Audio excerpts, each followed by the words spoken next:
Hey everyone, I'm Aaron, and this is the Undaunted Pursuit podcast, the place where bold faith meets real talk. Each week we open up God's Word, dive into life's challenges, and sit down with incredible guests who share their pursuit of Jesus. No fear, no holding back. This is Undaunted Pursuit, and the journey starts now.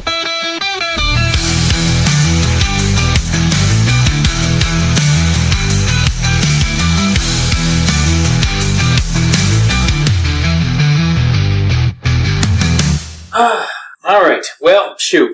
We're finally back after extended break. Though we didn't... guys, welcome back to Undaunted Pursuit podcast. We're glad you joined us here this week. And thanks for hanging in there. Shoot. And Ashley, thank you for agreeing to do this. We kind of did this spur of the moment. We've been talking about this for a while now, as is the story. And we've explained to the listeners before that doing this as a married couple is awfully stinking hard to get together. There's a positive note, though. We have finally ordered. Yes, it's exciting. The 2-person setup for podcasting. So we won't be using the Yeti microphone, which is what we've been using, which is why it sounds so. You guys, I'm not a fan of this Yeti microphone. If you had, especially in this back and forth, this 2-person setup, one side sounds terrible, the other side sounds all right, but it's still, we're hopefully, once we get it figured out, I'm sure there'll be plenty of bugs to work out on this new setup, because it's coming with a soundboard and everything, and the interface to hook it up to the computer. That's going to be interesting and a new venture for us, but I hope it's going to sound a whole lot better, so I'm excited for that. But anyway, if those of you that are following the Truck Cab devotionals at the beginning of the year, I had called everybody to a fast. Yep. And I know that I'm not I'm not a lead shepherd per se, right? Not as of right now, right? Lord willing, maybe one day, but I wanted to encourage, my whole idea and goal for that was to encourage people to consecrate their year to the Lord. Yep. Right? And what better way to do it than a fast, right? Which, so I hope that you guys, if you are fasting, if you're still in a fast, or if you did a fast, I pray that everything went well for you, that, God really showed up and showed out. I know He did during our fast. For sure. And I look forward to what God is going to be doing this year in our family. And I pray that He continues to bless everybody else listening and your families. Those of you that are pressing in, because we did get a word, we, unbeknownst to us, we had a lot of breakthroughs, actually. A lot of breakthroughs. I mean, small, although, you look back at them and you think they're small, but boy, the weight that they held, Yeah. And then, and to realize what your word is. It's like, I put out that word on Truck Cab devotionals, and I was like, I guess my word is growth. And, 2 or 3 weeks earlier, you're like, hey, have you gotten a word? You mine, yeah. Well, have you gotten a word yet? And I was like, no, I haven't gotten a word. I don't know. I really haven't put much thought into it this year, whatever. And, here we are. Here we are in a season of growth and refinement. And, I'll say it again. 2026 is a year of growth. It is a year of refinement. Chains broken. Yep. Right? And I believe wholeheartedly in that. Exactly. It's a year where we all need to press in to Christ. Yep. Just that much more. So are you going to take that next step? That's right. And I pray that you all do. Me too. And so, but man, the fast, I tell you what, we did this soup the other night, and we've been talking about this. We just did it. And it's a smoky black bean and quinoa soup. If you guys have a chance to look that up, you need to look that up. And I'm telling you, I never in my life, ever thought that I would love vegan food as much as I do, or vegetarian food, whatever. Yeah. The no meat stuff, however that works. I don't know. No meat, no dairy, yeah. Yeah. I don't know. I'm kind of liking it. Now, that being said, I'm still very much a meat eater, and I love meat. But there's some good taste, some good flavors there. For sure. And so kudos to the person, whoever wrote this recipe out for a smoky black bean quinoa. It's good. Night. I highly recommend it. I don't generally eat the same thing back to back, so I don't mind eating leftovers. I actually really like leftovers. However, I want a variation in between. Mm-hmm. Boy, this soup I have back to back and soon to be back again. Yeah. Eating, for supper, for lunch, whatever, and it is one of my favorites. Well, and coming from somebody who, whatever you deal with on a normal basis, food doesn't taste good to you most of the time. And so for you to want to come back to it, that's awesome. Yeah. I mean, I've gone about, 6 months now where food just doesn't taste good. It doesn't matter what it is. It doesn't taste good. Yeah. Yeah. So anyway, so we've taken some time off, and I've thrown around the idea of getting Wyatt on here in between, but we really need to continue on and finish this Ecclesiastes, and then after that, I don't know how that's going to work. Where we're going. Lord willing, maybe we'll do a few episodes with the kids. That's always what you hope, and then of course they want to go ride their dirt bikes or whatever. Oh, funny thing. We have to apologize to the Grangeville Police Department. Obviously, I guess when you have such a loud bike and you ride around in town. No, pause.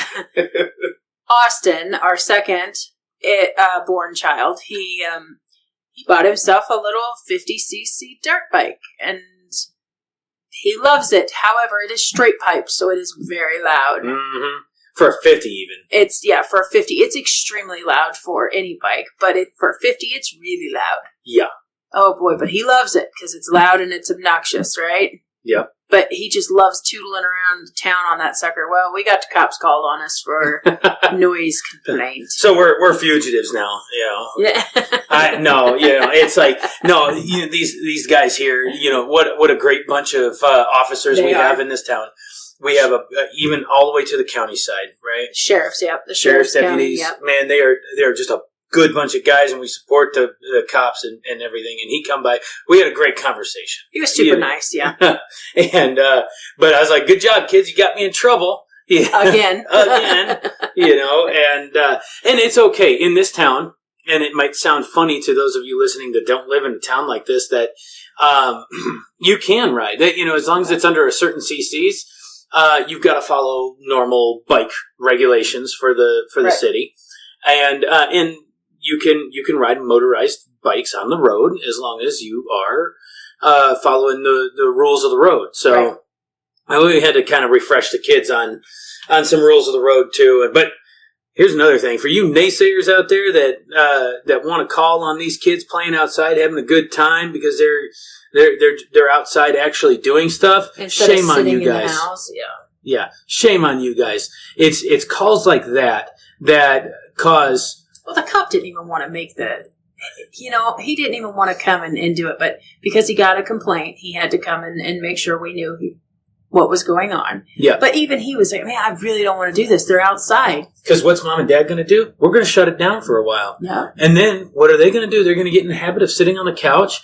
And that's not how we're supposed to be. No. We're supposed to keep moving. We're supposed to, those kids are supposed to be outside playing. So, and they're not really doing anything wrong. So that's our rant for that. But anyway, so before we run out of time, and my phone may go off this evening because the kids are used to it. Yeah, we've got two gone right now. Yeah, so if that goes off, then you guys won't know the pause, but there will be a pause. So anyway, so let's get into Ecclesiastes 10. We're shortening it, huh? Right? Yeah. But so that's what we're getting into. We're going to get back into it because, we've only got... We've got 10, 11, and 12. 10, 11, 12. So not too much longer, really. And maybe 2 episodes. Yep. So, and we kick this off. Like, have you ever, summertime, whatever, and you're sitting there drinking, I don't know, sweet tea, lemonade, whatever, water, and a fly lands in it. Yes. What do? Normally, sometimes dump the whole thing out. You dump the whole thing out, right? It's like that dead fly, that fly flying into your drink, has has tainted the whole drink, in your opinion.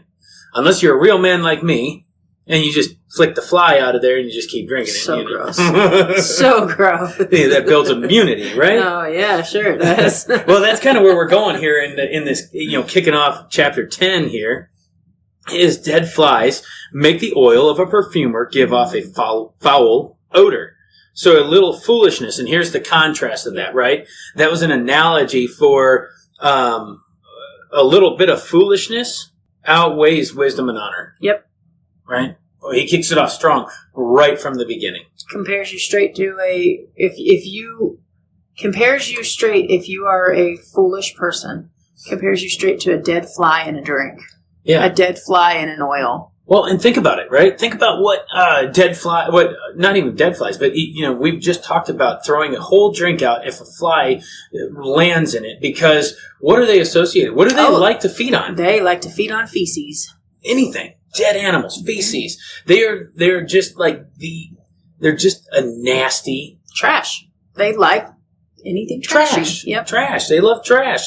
So of course, and so him making this correlation between foolishness, living a life of foolishness, is no better than being a bottom of the barrel. Vultures fall into that same category. For sure. Nasty things. Eating dead animals, and the stinkier, the better, right? Yep. You're no better than a dead fly that's giving off a foul odor to society. Yep. Living in this foolishness. And this is what I love. In verse 2, he turns this around. And he's more compare and contrast kind of a thing. A wise man's heart turns him towards the right, but a fool's heart turns him towards the left. Okay? What do we know? I was going to say, so there's that right and left, okay? You're going to see it a lot in the Bible. The right hand is power, honor, power, glory, whereas the left hand is punishment. It is judgment. Yeah. Or as the Amplified puts it, right? Condemnation. Which is the way of blessing, and the left is the way of condemnation. That's right. I find that's interesting. And now we read this so long ago. I read this, so many weeks ago. I can't remember, but I remember sitting there in the morning. I'm sitting here reading through this and having my devotion, my quiet time, and just getting into God's word and reading it. And I'm like, right and left, but I can't remember what I was thinking that correlated with that is, we've done several studies with right and left. We have. It's very Revelation. There's several. Maybe references. Was it during that time that I was looking at that? Probably, yeah. Was that left in? I had an epiphany that's coming up here in a little while that I thought was just kind of a funny thing, but we'll bring it up as we progress through here. Even when a fool walks along the road, his common sense and good judgment fail him, and he demonstrates to everyone that he is a fool. At some point in time, your foolish ways, your sinful acts, they're going to come back and bite you, right?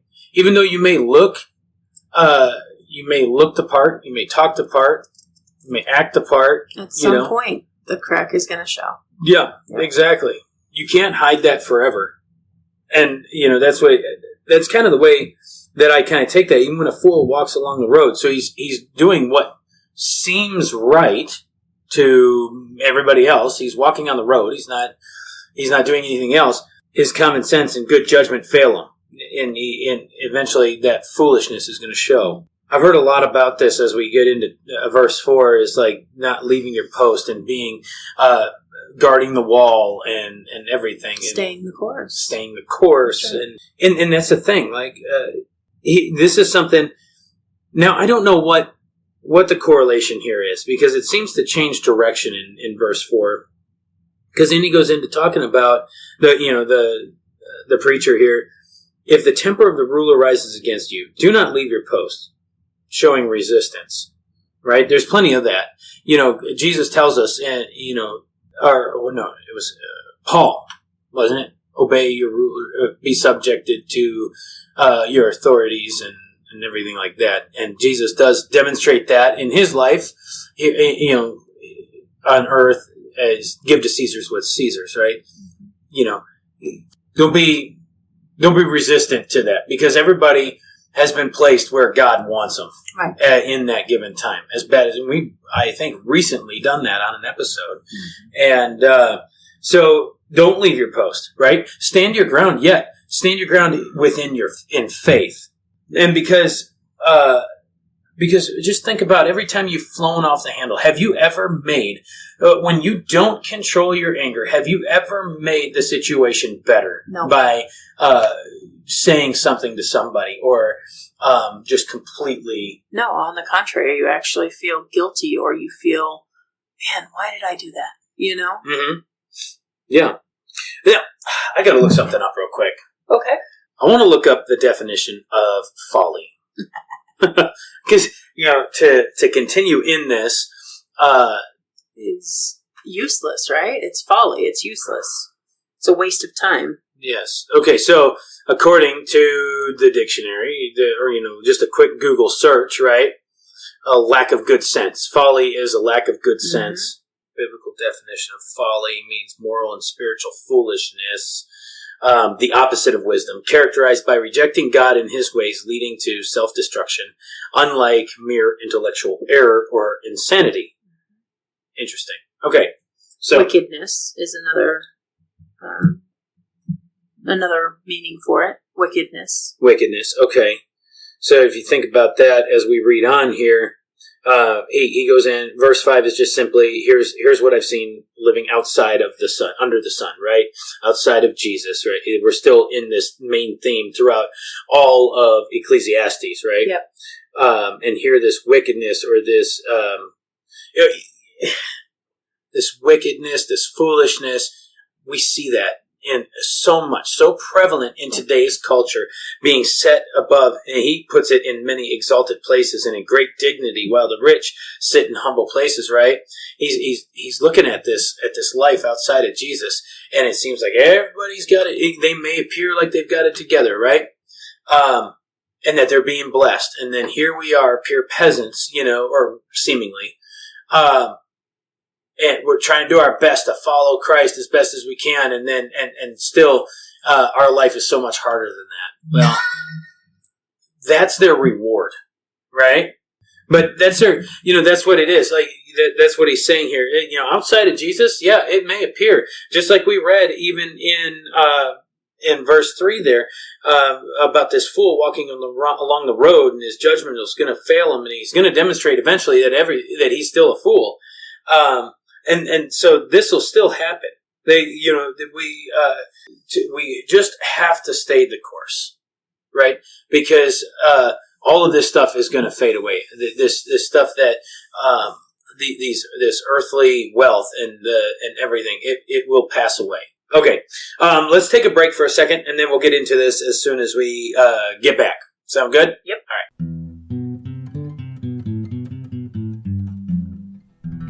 All right, we're back. Here we are. I had to figure out how to, I guess all I have to do is just hit the unpause button instead of the record button again. So, did you mess it up? No, I didn't mess it up. No, it's good.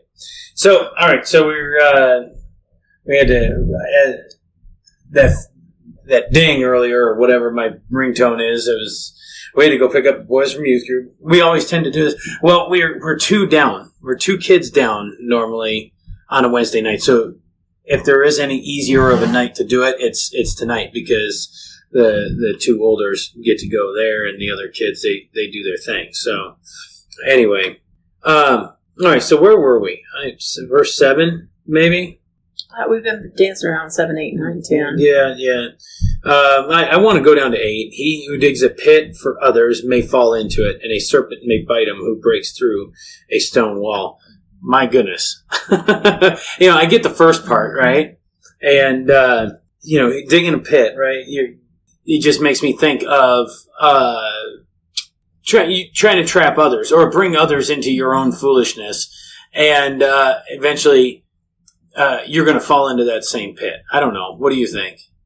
Well, it references Psalms 57:6. And so that says, again, Psalms 57:6 says, "They set a net for my steps. My very life was bowed down. They dug a pit before me, and into the midst of it they themselves had fallen."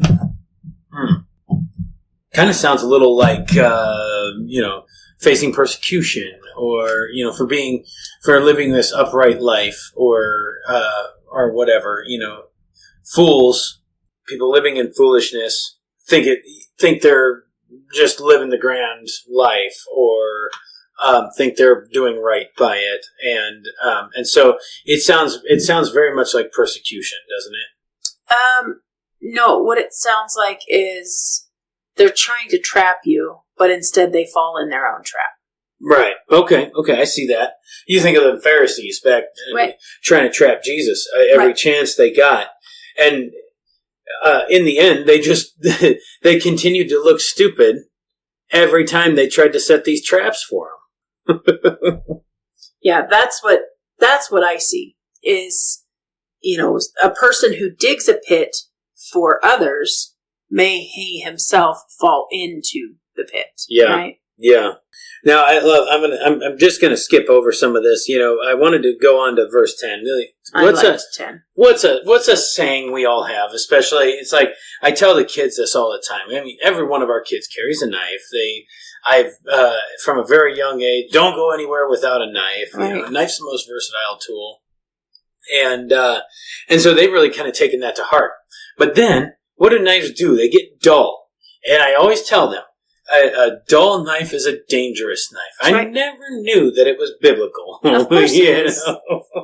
And verse 10 goes into just that, right? If the axe is dull, he does not sharpen its edge, then he must exert more strength, right? That's why a sharp or a dull knife is a dangerous knife, is because you have to put more force to it. You've got to put more effort and force into it, and then eventually it's going to hurt you, But then using wisdom and to sharpen that blade makes things easier, makes doing the job easier, right?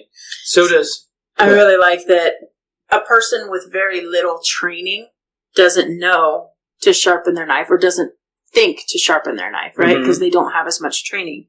Whereas a person who has the training, who is wise or has a little bit more wisdom, maintains their tools for sharpness. Yeah. I like that a lot. Yeah. I remember coming across that and I'm like, oh my goodness. I didn't realize I was being biblical when I told these kids, that they were, a sharp knife's a good knife, Oh, so of course we're kind of just summarizing this, jumping around, right? Verse 12. Good night. Yeah. This is, you hear so much. There's so many sermons. Just go scour YouTube, the internet, Spotify, whatever, and you're going to find a sermon on guarding your mouth. Yep. Right? And guarding your mouth, part of watching what you say, which has been something that God's been teaching us too, right? I mean, we've, guarding our mouths, not that, and this is not just talking about profanity, but just in general, right? As excited as you are or as sad as you are, sometimes you don't always need to say it, Yeah, yeah. And not that that you need to stay silent because you're giving anybody power. Exactly. Yeah, that's we got to do that. But just use a bit of wisdom. When things need to be said, things need to be said. But there's a time to remain quiet too. Yeah. Then the words of a wise man's mouth are gracious and win him favor, but the lips of the fool consume him. Most of the time, foolish people can't stop talking. They can't stop running their mouth. And what is one thing that you've heard before is, if you can't stop running your mouth, one day you're going to get punched in the mouth. So it's funny that you went that route with it, because what I went with is the lips of a fool consume him, right? Well, a fool will start believing those things that he's saying, right? Oh, or he or she are saying. That's right. Yeah. Which then compulsive liars. Then leads you down another path or another sin, or So it's funny because you went that route, and I immediately went to you'll start believing, or they will start believing. You will lose track of what is truth, what is wise, right? Yeah, I agree. And it's like, and going on, continuing that thought. Yeah, because 13 fills that in. The beginning of his talk is foolishness, and the end of his talk is wicked madness. It just keeps getting worse. Well, how else do you explain it? You start believing your lies, wicked madness, right? Yeah, exactly. Yet the fool multiplies his word, though no man knows what will happen, and who can tell him what will come after he's gone. Oh. So the word used here is, and I'm going to butcher this probably, is sakal, which implies a dense, confused thinker. Nice. Or sakal, I don't know how you... Hebrew or Greek? This would be Old Testament Hebrew. Okay. Yeah, that's interesting. And here's some commentary. Previously, the preacher had confidently stated that there is nothing beyond this life, and that this life should be lived within under the sun premise. He now casts more doubt upon that premise. Oh, interesting. Yeah, that's interesting, I thought.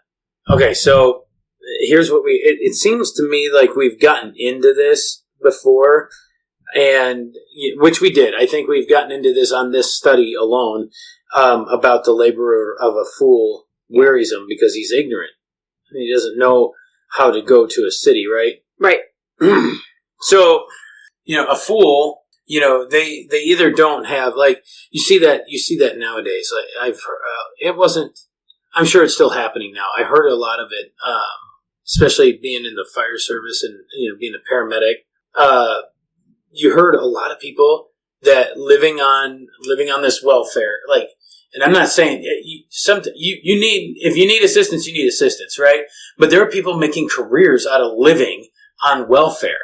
Are you serious? Oh yeah. I mean, it was often, you could hear, it wasn't uncommon to hear kids say, well, I just want to live off the government. Like that was their career path, right? And so that's foolish, right? A fool has no desire to work. But when or if they do, they quickly become this, they quickly become so tired out by it, and yes, there is wisdom in working for what you have, right? Everything takes work. We know that, and yet you see in a culture of today, maybe not today, maybe, I don't know, I'm not well versed on it, but people that just don't want to work. We see that especially in the town that we live. It's so hard to find help people to work. Yeah. I mean, you build up everybody wants to be that YouTuber that's bringing in money just by doing silly videos, right? Or yeah.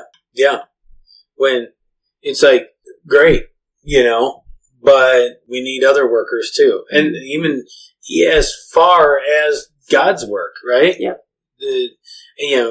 The harvest is plentiful, and the laborers are few. Yep. That just makes me think of that verse. Yep, 100%. As we progress into 16 and 17, you see this woe to you when your king is a child, and incompetent officials and princes feast in the morning, but blessed when your king is of noble birth, and your princes and officials feast at the proper time for strength and not for drunkenness, right? Yeah. He's still, you got to think that maybe he was thinking about his dad during this, being that Solomon, okay, so let's back up a little bit. Back it up.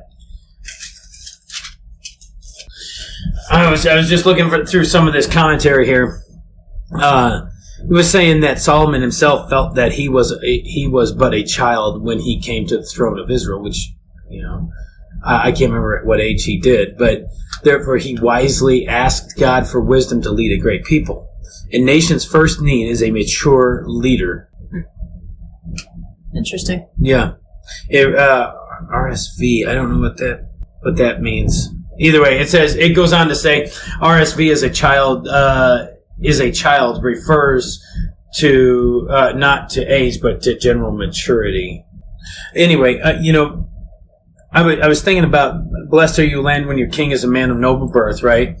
And that these guys are feasting for strength and not for drunkenness, right? Yeah. We're looking at this this level of maturity, right? And I'm not wondering if maybe Solomon would have been thinking about his dad in this, and the Bathsheba story, when other kings were off fighting and working for their freedom and their land and everything like that. What was David doing? David was relaxing, and he let his guard down. What happened was the temptation crept in, and then you guys, any of you listening, know the story of what happened, right? He let his guard down, and he decided to slack off in his duties as king. Like, he should have been out there on the battlefield. Yes.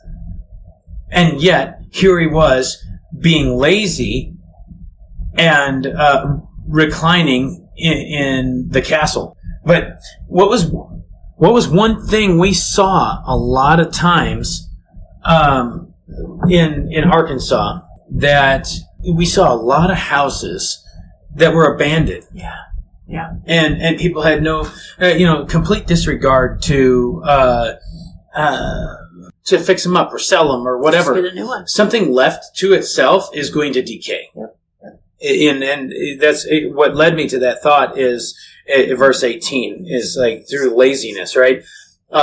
If you're lazy, not only is your body going to decay, but also everything else around you. Yeah, the things you're in charge of, right?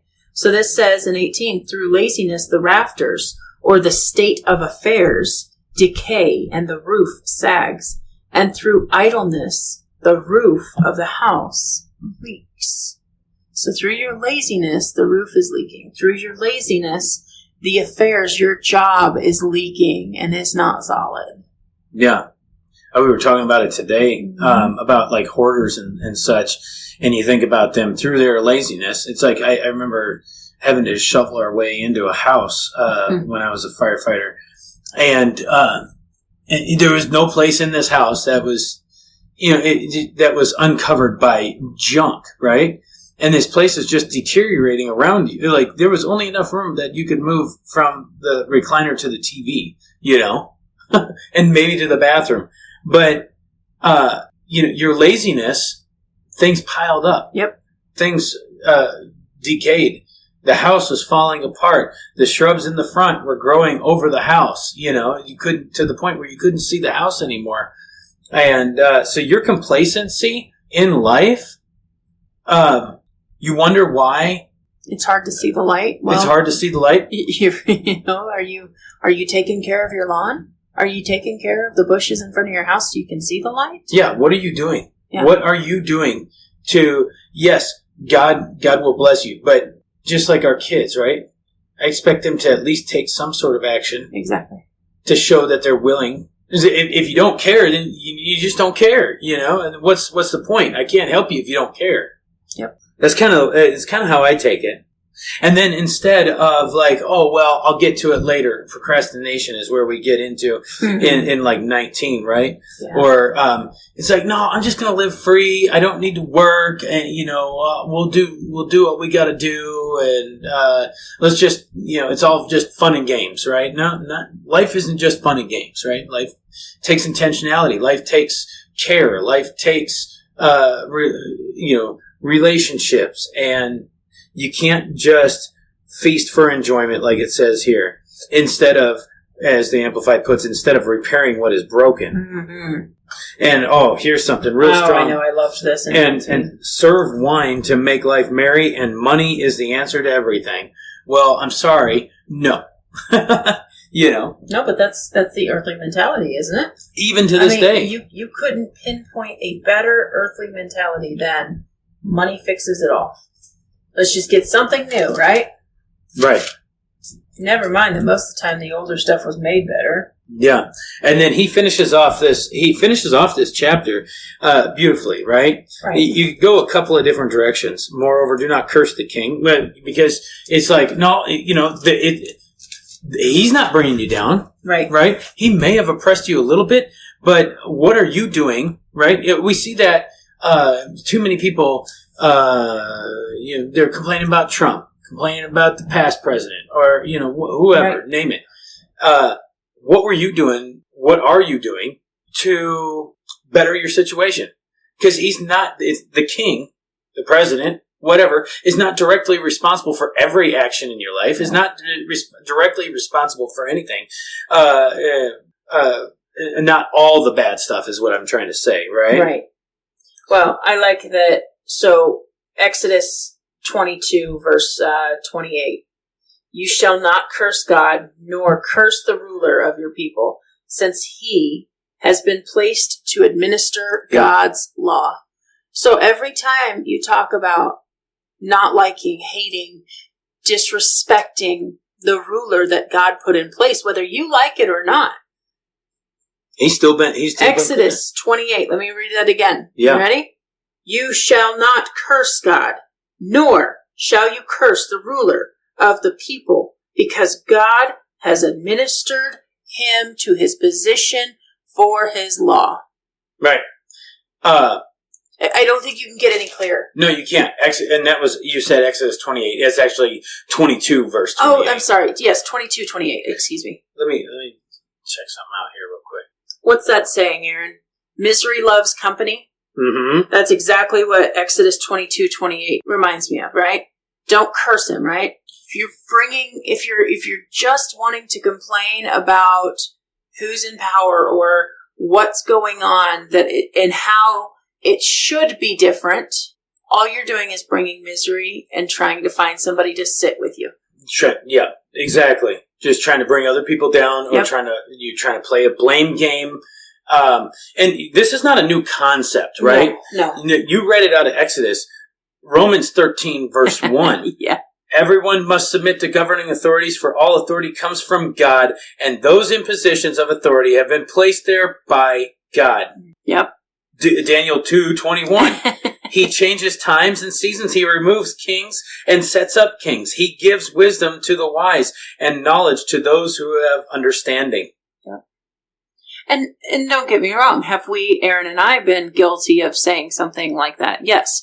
But again, that's something that God has been working on us with guarding our mouths, right?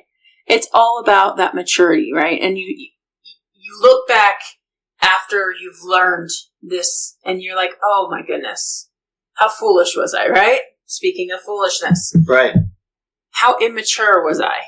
Well, immaturity is foolishness. Yeah. Yeah. And to go even further with this, verse 20 goes in, and even in your bedroom and in your sleeping rooms, do not curse the rich. Yep. It's plain and simple, guys. Don't covet your neighbor, right? The rich people ain't bring you down. No. Yeah. Okay. God, either they may have some worldly wealth. You don't know what situation got them. You don't know how hard they got to get there. You don't know. You have that same. You got to get out of this poverty mindset. Or this, it's supposed to be handed to me. I'm supposed to have a silver platter. Yeah. We got to get out of that mentality. That's just exactly what the preacher was saying earlier in this chapter. Was contrasting and comparing the idea between work and not working, and the benefits of actually working. And I know not everybody can work, but you can still work in some way, right? There's still things to do no matter what. Because here's the thing, and this is where it ends right here. The bird of the air will carry the sound, and the winged creature will make the matter known, right? Oh, if that's not down the grapevine or the gossip wagon, whatever. There's so many different sayings for that, right?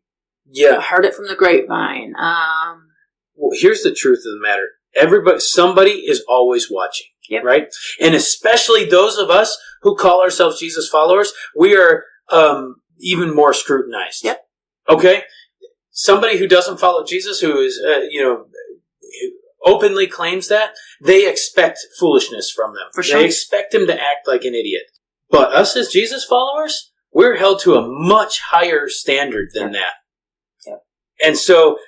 Now, do we still make mistakes? Of course. Oh, yeah. For sure. But it's about the constant action of trying to mature or trying to work, right? Yep. Yep, because that's what our faith is. It's work. Are you putting in your work time into maturing in the faith. Yeah. How does and we'll finish this off here. How does your work life reflect Jesus? How does your personal life reflect Jesus? How does your speech reflect Jesus? And, the list goes on. The list goes on, right? How does acting and interacting with your family reflect Jesus? You got to think about all that at all times, every day. Because somebody's always trying to, just like the Pharisees, watching Jesus at every move. Yeah. Trying to trap him in that pit. Yeah. We've got Pharisees today watching our every move as Jesus followers. Yep. So, yeah. And that's Ecclesiastes 10. Yeah. My goodness. That's a good one. 11 and 12 are very, very short. We might combine them. I guess 12's not really that super short, but I mean, it's 14 verses, but 11 is 10 verses. It is short. I think we could combine them because here's the thing. We can summarize them and discuss this because, hey, here's what you guys should be doing. Reading this for yourself. Yes. So anything we say on here, of course, look it up for yourselves. It's pretty cut and dry. This Ecclesiastes study has been awesome. So it looks like there's probably just going to be one more episode. One more episode. Yeah. It's really sad. I've really enjoyed this. Oh, there'll be more. Right? I like it. Yeah, me too. All right. Well, we better get off here. Get on with our week. Well, this is coming out towards the end of the week. So, everybody, I hope you all have a good weekend. And, just keep your eyes focused on Jesus and pursuing God's wisdom, right? Ask Him for wisdom. Just like Solomon asked Him for wisdom, we can also come to Christ and ask Him for wisdom, and He will freely give. So, all right, guys, thanks for listening to Undone in Pursuit podcast. We'll see you all next time. See you guys. Hey, thank you for joining us on the Undaunted Pursuit podcast this week, where faith meets real life. Stay bold, stay faithful, and keep chasing after Jesus. Don't forget, follow us on social media. Like, subscribe, rate, whatever you got to do. Anywhere you listen to podcasts, you can find us on Facebook, Instagram, X, YouTube especially. Check that out. We love all the support that you give us, and we want you to continue supporting us. Share this episode with somebody this week. That you, the listener, are what makes this all possible. And, as we go through this, we need your support, both by sharing episodes and monetarily. Be looking in the show notes for any pertinent links to where you can support us financially, where you can support our guests, where you can support the music that's used at the end of this. We just encourage you to follow and like anybody that is on here, because we're all under the same mission, and that's to spread the gospel of Jesus. If you guys want to reach out, send us an email at undauntedpursuit@gmail.com. Until next time, keep pursuing.